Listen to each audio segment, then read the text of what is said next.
بسم اللہ الرحمن الرحیم۔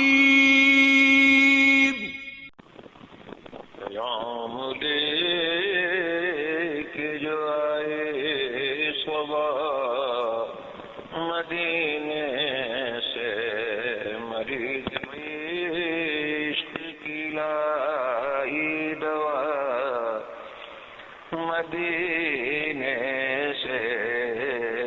بسم اللہ الرحمن الرحیم۔ لک الحمد یا اللہ والصلاة والسلام علیک یا رسول اللہ وعلی آلک واصحابک یا حبیب اللہ۔ السلام علیکم ناظرین، فہم دین کی 18ویں قسط کے ساتھ محمد علی رضوی حاضر ہے۔ حدیث قدسی ہے، الصوم لی وانا اجزی بہ، روزہ میرے لیے ہے اور میں ہی اس کی جزا دوں گا۔ حالانکہ ساری عبادات اللہ ہی کی ہیں اور وہی ان کی جزا دے گا، تو پھر روزے کے لیے یہ بات خاص طور پر کیوں ذکر کی گئی؟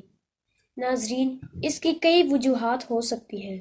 دیگر عبادات میں ریاکاری ہو سکتی ہے کیونکہ وہ ظاہر ہیں، مگر روزے میں ریاکاری کا احتمال نہیں کیونکہ یہ خفیہ چیز ہے۔ اگر کوئی گھر میں کچھ کھا پی لے اور لوگوں میں خود کو روزہ دار ظاہر کرے تو کوئی کیا جانے، لہٰذا روزہ دار یقیناً رب کے لیے ہی روزہ رکھتا ہے۔ قیامت میں ظالم کی دیگر عبادات مظلوم چھین لیں گے، مگر روزہ کسی کو نہ دیا جائے گا۔ حکم ہوگا کہ یہ تو میری چیز ہے، کسی کو نہ ملے گی۔ دیگر عبادات کے ثواب مقرر ہیں، مگر روزے کی جزا کچھ مقرر نہیں فرمائی۔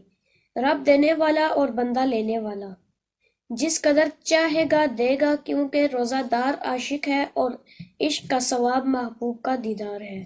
اس حدیث کی ایک اور قرات بھی ہے، الصوم لی وانا اجزی بہ، یعنی روزہ میرے لیے ہے اور میں خود روزہ کی جزا ہوں۔ تمام عبادات کی جزا جنت ہے اور روزہ کی جزا خود خالق جنت ہے۔ ناظرین، اگر ابھی تک آپ نے MATV چینل کو سبسکرائب نہیں کیا تو کر لیں اور بیل آئیکن کو بھی پریس کر لیں تاکہ آئندہ آنے والی تمام ویڈیوز آپ کو بر وقت ملتی رہیں۔